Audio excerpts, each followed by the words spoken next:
민생입수다 이정민입니다. 자, 우리 지난 겨울에 진행됐었던 이제 의학계열 학교들이요. 의대, 치대, 약대, 또 한대, 수의대까지 이 학교들 시험 후기 정리하다가 저희가 3월에 잠깐 학생들에게 제가 좀 조언해드리고 싶어서 조언 영상 진행했었고요. 우리 다시 돌아와서 이제 지난 학교들 중에 복귀되지 않은 학교들 순차적으로 한번 다시 볼까 합니다. 일단 오늘은 조선대학교에서 지난 겨울 동안에 진행됐었던 시험 얘기를 좀 해보려고 하는데요. 일단 조선대학교 지필시험 날짜는 1월 7일이었습니다. 1월 초에 이제 보통 그 1월 첫 주에 한 10일 정도까지 의학계열 시험들이 많이 밀집해 있었다라고 생각하시면 될 것 같고요. 그 중에 조선대학교가 시험이 있었던 이날이 약간 결판의 날이었습니다. 왜냐면 전날 시험 본 학교가 조선대에만 있지 않았고 두 군데 정도 학교가 더 있었어요. 그래서 조선대학교 같은 경우에는 이제 약대나 치대가 이제 이 시험으로 편입 학생들을 선발을 했었기 때문에 치의학 관련해서 시험 진행됐다고 볼 수 있을 것 같고요. 시험은 오전 10시까지 이제 입실 완료하게 되면 10시 반부터 12시까지 90분간 진행이 된 시험이었습니다. 대부분의 학교들이 이제 고사장에서 책상 위에 비치할 수 있는 물건과 그렇지 않은 물건들이 대체적으로 비슷하기 때문에 결과적으로 이제 책상 위에는 시험에 필요한 물건들만 놓는다라고 하는 게 원칙이긴 하죠. 그런데 이제 학교들마다 약간 특이사항들이 있어서 조선대 같은 경우는 특이사항은 일단은 대체적으로 사실 이제 시험 시간이 1시간이 넘어가다 보니까 음료 관련해가지고 물 정도까지는 텀블러는 안 되지만 생수통에 있는 거는 허용을 해주는 경우가 일반적인데 이제 조선대학교는 음료 자체가 아예 반입이 안 된다라고 했던 부분이 독특한 부분이었던 거고요.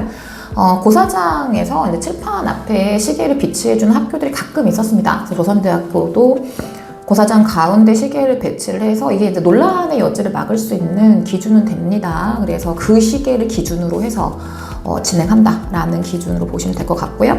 이게 이제 관건이 되는 게 똑같은 편입 시험이다라고 했을 때 진짜로 그 수정액이나 수정 테이프에 대한 기준들이 다 제각각이라서 이게 조금 체크되면 편한데 조선대학교 같은 경우에는 이게 아무것도 사용하지 못하겠습니다. 수정액, 수정 테이프 아무것도 못 쓰기 때문에 답안지 작성에 이제 오류가 생기면 교체하셔야 되는 거죠. 근데 이제 모든 학교들이 거의 이제 종료 10분 전에 교체를 안 해주기 때문에 좀 학생의 주의가 필요한 부분이었던 겁니다.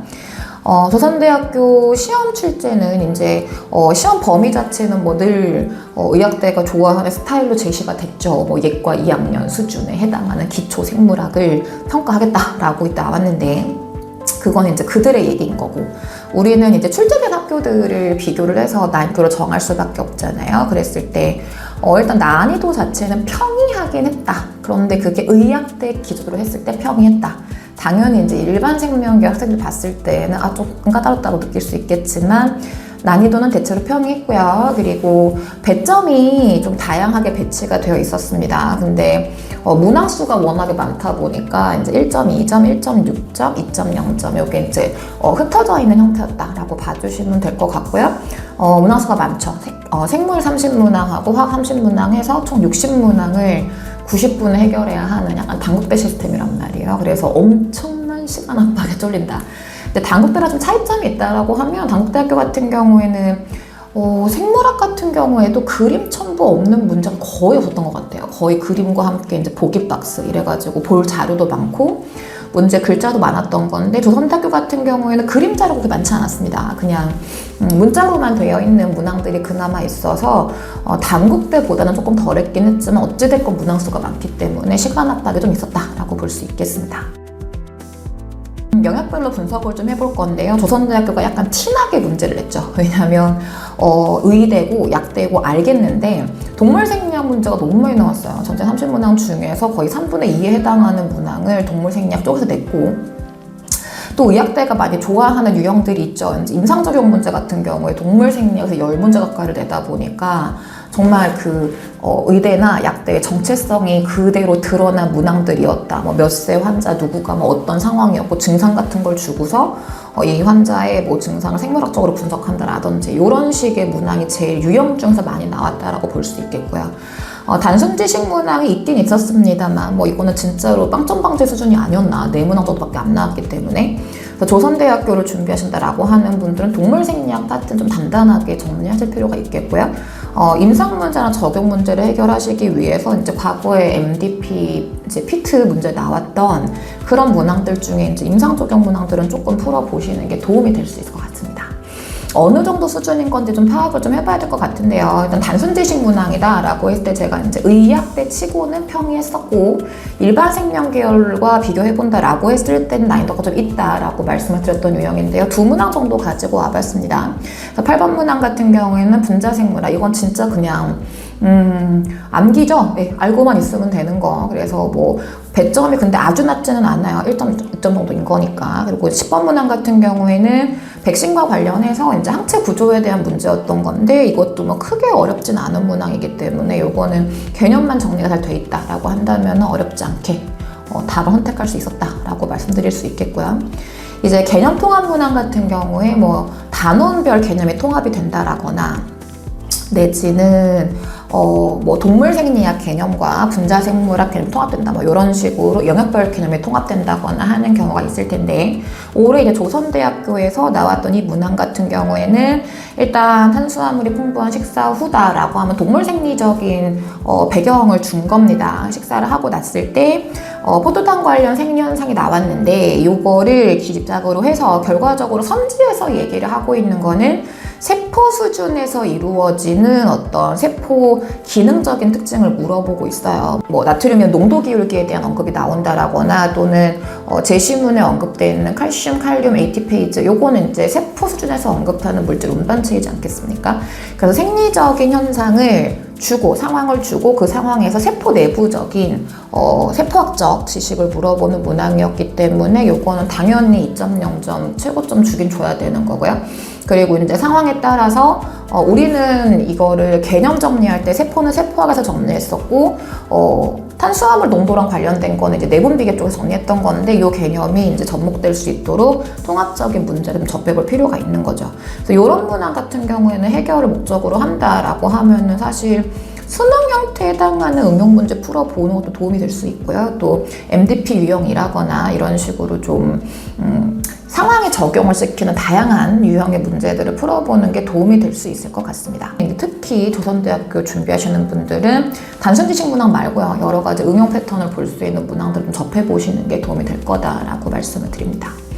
마지막으로 지금 이제 임상 적용 문항이라고 하는 게 분류가 되어 있는 문항인데요.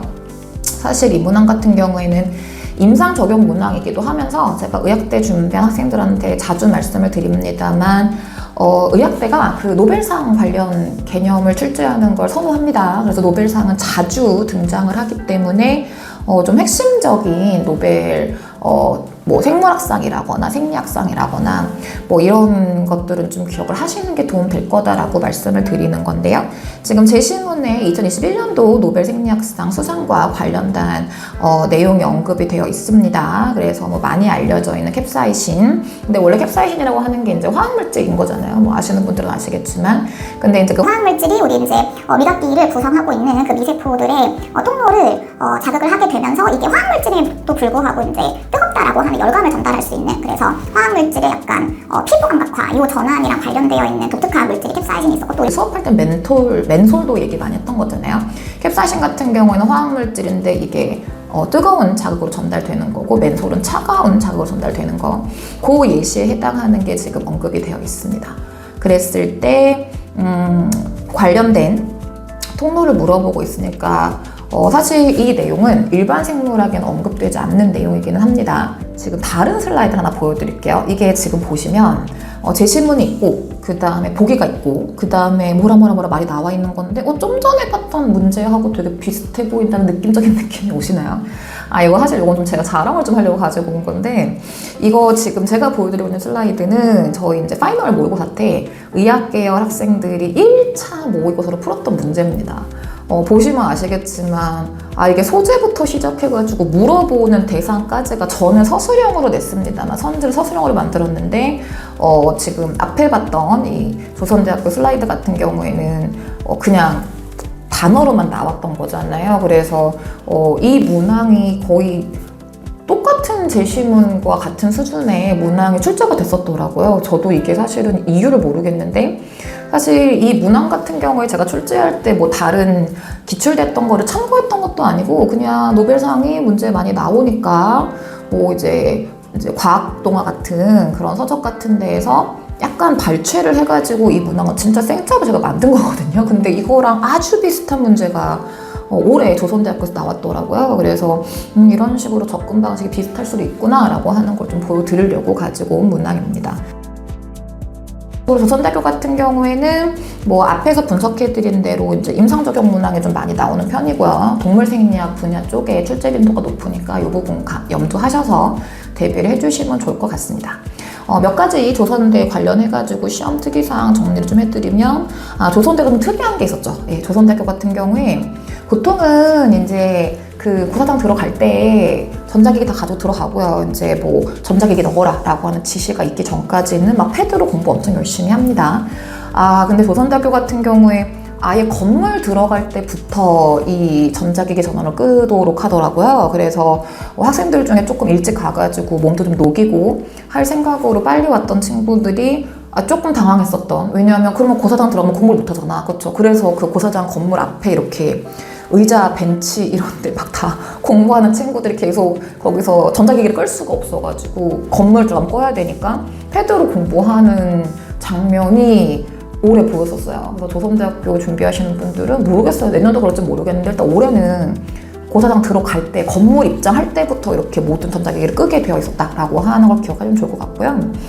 그리고 또 조선대학교가 특이했던 게 나 이거 우리 아빠 초등학교 사진에서 본 것 같은데 이렇게 왼쪽 가슴에 꼭 무슨 면접시험장 같이 우리 아버지 초등학교 때는 그게 약간 이름표였었는데 그 수험번호 라벨을 여기에 이렇게 부착을 하도록 하셨더라고요. 그래서 굉장히 어색하고 난감한데 그렇게 수험표를 부착을 하게 하셔가지고 뭔가 확인을 좀 수월하게 하셨던 건지는 모르겠지만 독특한 패턴이 있었습니다. 그에 비해서 이제 감독관분들 같은 경우에는 크게 움직임은 없으시고 뭐 이렇게 의제기가 있는 경우에만 움직이시는 편이시고 보통 그 자리에서 잘 움직이진 않으셨었고요. 그리고 수정회계 실력테이프는 절대 사용할 수 없고 답안지 교체로 간다라는 입장이었다. 그 정도가 특이사항이라고 볼 수 있겠습니다. 작년에 시험제 나왔던 걸 봤을 때 이제 의학대 지원하는 평이한 수준으로 학습이 되신다라고 하면 큰 무리 없이 지필 시험은 진행할 수 있을 것 같으니까요. 필요한 준비하셔서 시험에 대비하시면 될 것 같습니다. 네, 조선대학교 작년 시험 문제 복귀해드렸습니다. 민생의 수다 이정민이었습니다.